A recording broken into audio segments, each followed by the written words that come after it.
We start today's video with day one, well, what ended up taking 2 days to complete my squat and deadlift session. So this was a day after my client's competition.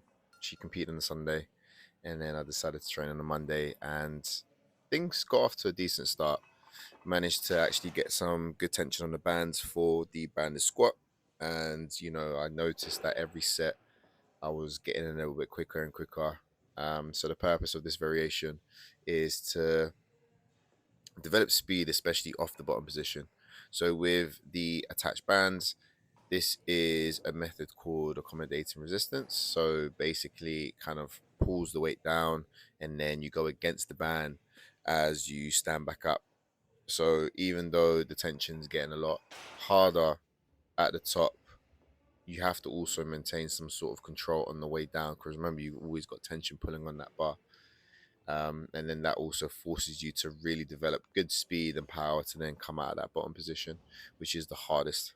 So you're essentially making the movement a little bit harder by adding more tension, provided that that tension also offsets as you go down and then also builds back up as you get to that top position. So this was 5 sets of three, at 120 kilos.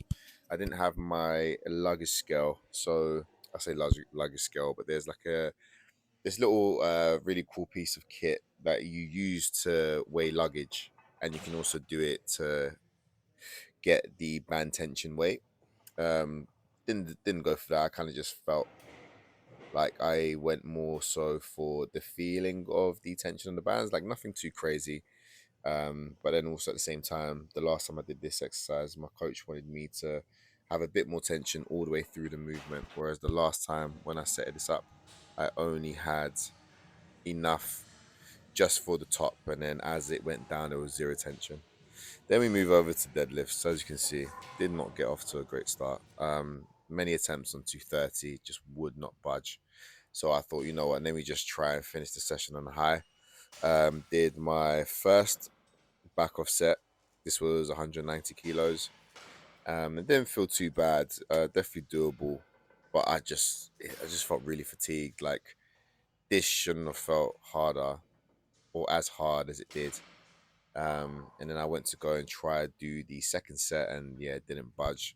So I actually decided, you know what, just call it a day. Um, and then I ended up actually training the next day, to which you're about to see. So this was the next day. I still had a long start, to be fair. Like I started at 6 a.m. By the time I trained, I think I trained at about 3:30. And I was back to back all the way through. But as you can see immediately, that bit of rest definitely done me some good. So this was 230 kilos for five. Annoyingly, I forgot my belt, but as you can see, didn't need it, and yeah, felt really good. Still a little bit of of an effort. I was still fighting some fatigue, but it was manageable in the end.